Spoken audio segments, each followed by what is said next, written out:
दोस्तों ये कहानी कुछ दोस्तों के एक ग्रुप की है जो एक ऐसे टापू पर फंस जाते हैं जहां सिर्फ औरतें ही रहती थीं। तो कहानी की शुरुआत 6 आदमियों के एक ग्रुप को दिखाते हुए होती है जो कि प्लेन में बैठकर कहीं पर जा रहे थे। दरअसल ये लोग एक प्राइवेट आइलैंड पर घूमने गए थे, लेकिन इसी दौरान इनके एक साथी दगड़ू दलाल की आंख में इन्फेक्शन हो गया, जिसकी वजह से इन्हें वहां से वापस आना पड़ा। ये लोग बहुत गुस्से में थे क्योंकि बहुत ही मुश्किल से तो इन्हें मजदूरी करने का मौका मिला था, लेकिन अपने दोस्त की वजह से इन्हें वो मौका छोड़ना पड़ा। हम देखते हैं कि इनका जहाज एक समुद्र के ऊपर से उड़ रहा था और खराब मौसम के कारण इनका पायलट रास्ता भी भटक गया था। वहीं पर हम पायलट को देखते हैं जिसका नाम जॉनी जानलेवा था और उसके साथी का नाम मरियल मैक्स था। उन दोनों को ही समझ नहीं आ रहा था कि वो लोग कहाँ जा रहे हैं और उन्हें चारों तरफ सिर्फ समुद्र ही दिखाई दे रहा था। आगे हम देखते हैं कि समुद्र में एक ऐसा टापू भी था जहाँ पर सिर्फ लड़कियां ही रहती थीं। ये लड़कियां जवान और बहुत ही खूबसूरत थीं। दूसरी तरफ वो जहाज लगातार आगे बढ़ रहा था, पर क्योंकि वो लोग काफी देर से यूं ही भटक रहे थे तो उनके जहाज का फ्यूल भी खत्म होने वाला था। यहाँ तक कि जहाज का कंपास भी खराब हो चुका था और उनका रेडियो भी काम नहीं कर रहा था। जॉनी जानलेवा को पता था कि ये जहाज ज्यादा देर तक नहीं उड़ सकता, इसलिए वो उसे किसी भी जगह पर लैंड करवाना चाहता था। इसी बीच एंड्रू अंडमान नाम के एक आदमी की नजर एक टापू पर पड़ती है, जिसके बाद जॉनी जानलेवा उस जहाज को उसी टापू पर लैंड करवाने का फैसला करता है। अब वो जहाज जैसे ही उस टापू के ऊपर पहुंचता है, वहाँ पर 2 लड़कियों को उसके बारे में पता चल जाता है। आगे वो जहाज समुद्र में उतर जाता है और तभी उसे देखकर कुछ लड़कियां किनारे पर पहुंच जाती हैं और वहाँ वो लड़कियां छुपकर उस जहाज को आते हुए देख रही थीं और तभी उनके देखते ही देखते वो जहाज किनारे पर पहुंच जाता है। अब किनारे पर आते ही सबसे पहले ढक्कन डैनी नीचे आता है और उसके पीछे मिक्की माउस उतरता है। वहीं नीचे आते ही ढक्कन डैनी आसपास देखने लगता है। वहीं पर दगड़ू दलाल जिसकी आंखों पर पट्टी थी वो भी उनके पीछे पीछे नीचे उतर जाता है। उन सभी को लग रहा था कि टापू पर जरूर कोई रहता होगा और वो उनकी मदद जरूर करेगा। उधर ढक्कन डैनी अभी भी इधर उधर देख रहा था और तभी वो एक सुअर को देखते ही उसे गोली मार देता है। थोड़ी देर बाद वहाँ पर रात हो जाती है और वो सभी लोग किनारे पर ही सोने का फैसला करते हैं। वहीं पप्पू डामर जब बाथरूम करने के लिए कोने पर जाता है तो उसे वहाँ पर एक इंसानी खोपड़ी नजर आती है, जिसको देखकर उसकी फट जाती है और वो जोर जोर से चिल्लाने लगता है। तभी उसकी आवाज सुनकर बाकी के लोग भी उसके पास आ जाते हैं। अब वहाँ पर उस खोपड़ी को देखकर सबको लगता है कि यहाँ पर आदिवासी हो सकते हैं और उन्होंने ही यहाँ पर किसी को मारा होगा। अगली सुबह टापू पर हम डायना फैंटास्टिक नाम की एक लड़की को देखते हैं जो प्रार्थना कर रही थी। वहीं उसके पास और भी लड़कियां बैठी हुई थीं। दरअसल वो अपनी देवी से कह रही थी कि टापू पर कई सारे आदमी आ गए हैं और अब सिर्फ तुम ही हो जो उनसे हमें बचा सकती हो। हम देखते हैं कि डायना फैंटास्टिक इन लड़कियों के ग्रुप की मुखिया थी।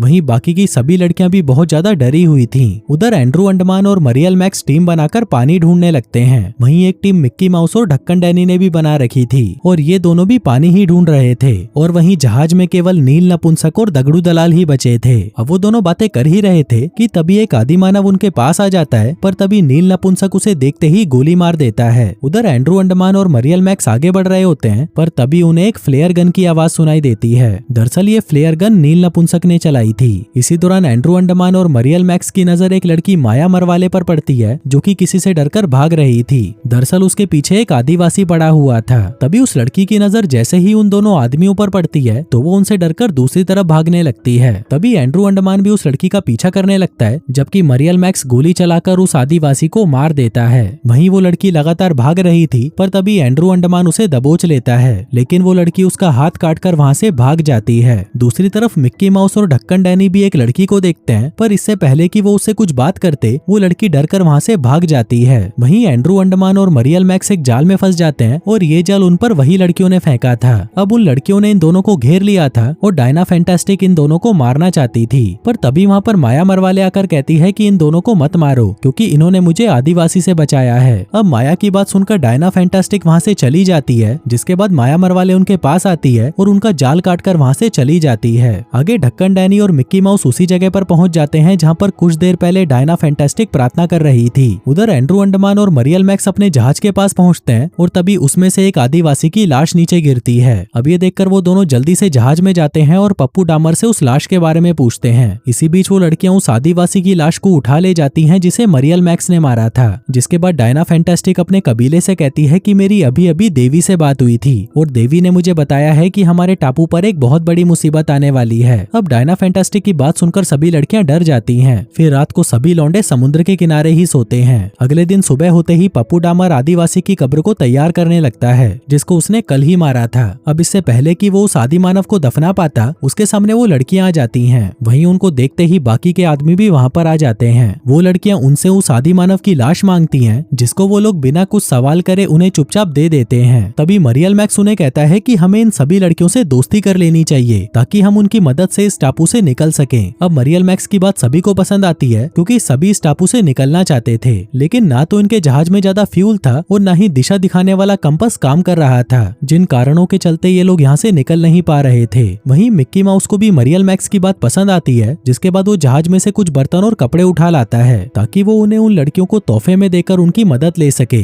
जिसके बाद ढक्कन डैनी, मरियल मैक्स और मिक्की माउस उन लड़कियों की तरफ बढ़ने लगते हैं। तभी रास्ते में उन्हें वही आदिवासियों की लाश नजर आती है जिन्हें पप्पू डामर और मरियल मैक्स ने मारा था। उन लाशों को एक जगह पर टांगा हुआ था ताकि उन तीनों की इसको देखकर गींड फटने लग जाए, लेकिन वो लोग तो इन लाशों को देखकर जरा भी नहीं डरते। इसी बीच ढक्कन डैनी और मिक्की माउस ने एक लड़की देखी थी तो वो दोनों उसके पीछे जाने लगते हैं। वहीं वो तीनों भी उसी जगह के पास पहुंच जाते हैं जहां पर वो लड़कियां प्रार्थना करती थी, लेकिन वो लोग जैसे ही वहां पर आते हैं वो लड़कियां उन्हें घेर लेती हैं। वहीं उन तीनों को देखकर डायना फैंटास्टिक बिल्कुल भी खुश नहीं थी। तभी ढक्कन डैनी डायना फैंटास्टिक से कहता है कि हम लोग तुमसे दोस्ती करना चाहते हैं, जो कहकर वो उनके सामने कपड़े और बर्तन फेंकता है। वो डायना फैंटास्टिक से कहता है कि ये सब तुम्हारे लिए हैं, लेकिन उनकी बात सुनकर डायना फैंटास्टिक कहती है कि हमें ये तोहफे नहीं चाहिए। अब डायना फैंटास्टिक की बात सुनकर वो लोग चुपचाप वहाँ से चले जाते हैं, लेकिन वो कपड़े और बर्तन वहीं पर छोड़ जाते हैं। वहीं उन लड़कियों को तो वो सामान बहुत पसंद आता है, लेकिन डायना फैंटास्टिक को ये सब बिल्कुल अच्छा नहीं लगता। कुछ देर बाद हम माया मरवाले को देखते हैं जो कि नए कपड़े पहनकर मरियल मैक्स के पास आती है। दरअसल वो डायना फैंटास्टिक को बताए बिना उसके पास आई थी। मरियल मैक्स ने उस आदिवासी से माया की जान बचाई थी, इसलिए माया को उससे प्यार हो गया था।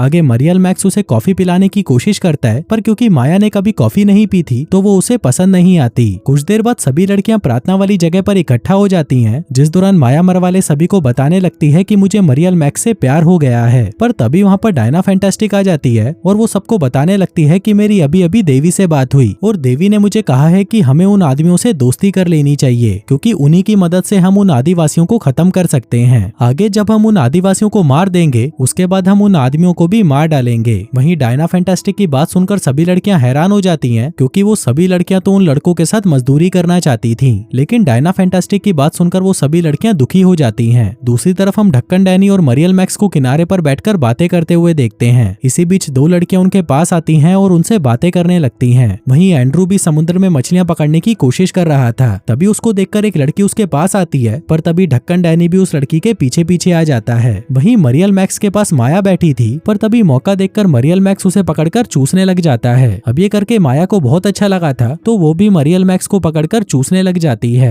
इसी बीच पप्पू डामर किनारे पर टहल रहा था। दूसरी तरफ कुछ लड़कियों ने मिकी माउस से भी दोस्ती कर ली थी और एक लड़की तो पेड़ पर चढ़कर उसके लिए नारियल भी तोड़ने लगती है। पर इसी दौरान उस लड़की की नजर कुछ आदिवासियों पर पड़ती है जो कि एक नाव में बैठकर उनकी तरफ ही आ रहे थे। तभी वो लड़की चिल्लाकर सबको एक जगह पर इकट्ठा करती है और फिर वो सभी कहीं पर छुप जाते हैं। इसी दौरान वो आदिवासी भी टापू पर आ जाते हैं और वहाँ पर अपने साथियों की लाशों को देखकर गुस्सा हो जाते हैं। वहीं टहलने के बाद पप्पू डामर आराम करने लगा था, लेकिन तभी एक आदिवासी उसके पास आता है और उसका गला काट देता है। कुछ देर बाद जब वो आदिवासी अपने साथियों की लाशें लेकर वहाँ से चले जाते हैं, तब सभी लोग वहाँ से बाहर निकलते हैं। वो देखते हैं कि उन आदिवासियों ने पप्पू डामर को मार दिया था, जो देखकर वो लोग बहुत दुखी होते हैं और उसे वहाँ पर दफना देते हैं। कुछ देर बाद जब माया मरवाले और मरियल मैक्स वहाँ पर टहल रहे थे, तभी मरियल मैक्स को वहाँ पर एक पुराना जहाज नजर आता है। वो उसके अंदर जाता है और इधर उधर देखने लगता है। दूसरी तरफ डायना फैंटास्टिक के कहने पर लड़कियां उन सभी आदमियों को घेर लेती हैं। उधर माया और मरियल मैक्स को उस जहाज में एक लाश मिलती है, जिसको देखकर माया मरियल मैक्स से कहती है कि यही तो हमारी देवी है। अब उस लाश को देखकर वो दोनों बाहर आ जाते हैं, जिसके बाद माया मरवाले मरियल मैक्स को बताती है कि डायना फैंटास्टिक हमसे झूठ बोल रही थी कि हमारी देवी अभी भी जिंदा है और वो उससे बातें करती है। अब माया की ये बातें मरियल मैक्स को थोड़ी अजीब लगती है, इसलिए वो फिर से उस जहाज में जाकर छानबीन करने लगता है। इसी दौरान उसके हाथ एक डायरी लगती है। वो डायरी को पढ़ता है, जिसमें लिखा था कि कई सालों पहले एक देश में बहुत भयंकर युद्ध शुरू हो गया था, जिसके चलते सभी लोगों को वहाँ से भागना पड़ा। इसी देश में मरियम नाम की एक सिस्टर भी थी, जो कि छोटी बच्चियों का अनाथ आश्रम चलाती थी। लेकिन युद्ध शुरू होते ही वो अपनी सभी लड़कियों को लेकर वहाँ से निकल जाती है और जहाज की तरफ भागती है। आगे वो लोग एक जहाज में बैठ जाते हैं, जो कि उनको किसी दूसरे देश में ले जा रहा था। लेकिन जब वो जहाज वहाँ से जा रहा था, तभी रास्ते में मौसम इतना ज्यादा खराब हो जाता है कि वो जहाज बेकाबू होकर एक टापू पर गिर जाता है। अब इस घटना में वो छोटी लड़कियां तो बच जाती हैं, लेकिन सिस्टर मरियम का जबड़ा टूट जाता है और जहाज का पायलट भी मारा जाता है। आगे उन लड़कियों में से एक बच्ची डायना फैंटास्टिक ही मरियम का ख्याल रखती है। वो भले ही 10 साल की थी, लेकिन वो बाकी लड़कियों का बहुत अच्छे से ख्याल रखती थी। फिर जैसे जैसे डायना बड़ी होती गई वो खुद को उन लड़कियों की लीडर मानने लगी। फिर कुछ सालों बाद मरियम की मौत हो जाती है, जिसके बाद डायना ही उन लड़कियों की लीडर बन जाती है। वो लड़कियों से झूठ बोलती है कि मरियम कोई देवी है जिसने हमारी जान बचाई थी, और इसके साथ ही वो पुराने जहाज में किसी को जाने नहीं देती थी। वो लड़कियों से झूठ बोलती थी कि देवी उस जहाज में जिंदा है और वो सिर्फ उससे ही बातें करती है। अब पूरी डायरी पढ़कर मरियल मैक्स समझ जाता है कि डायना एक साइको लड़की है। इसी दौरान उसे वहाँ पर दिशा दिखाने वाला कंपास भी मिल जाता है। उधर वो लड़कियां सभी लड़कों के हाथ बांध रही थी और तभी डायना फैंटास्टिक उन्हें कहती है कि हमें इनको उन आदिवासियों के हवाले कर देना चाहिए ताकि वो लोग कभी भी हम पर हमला ना करें। इसी बीच मरियल मैक्स वहाँ पर आ जाता है और उन सभी को डायना फैंटास्टिक की सच्चाई बता देता है कि कैसे डायना फैंटास्टिक तुमसे झूठ बोल रही थी, जिसको सुनकर एक लड़की गुस्से में डायना फैंटास्टिक को मार देती है। फिर अगली सुबह सभी लोग उस टापू से निकलने का फैसला करते हैं। वहीं मरियल मैक्स के पास कंपास था जो उनको बता रहा था कि पास में ही एक और टापू है। तभी वो आदिवासी कबीला उन पर हमला कर देता है। वो लोग इन्हें रोकने की बहुत कोशिश करते हैं, लेकिन मरियल मैक्स और उसके साथी वहाँ से निकल जाते हैं। फिर कहानी के अंत में हम देखते हैं कि वो लोग पास वाले टापू की तरफ जाने लगते हैं। और दोस्तों इसी के साथ ही ये कहानी यहीं खत्म हो जाती है।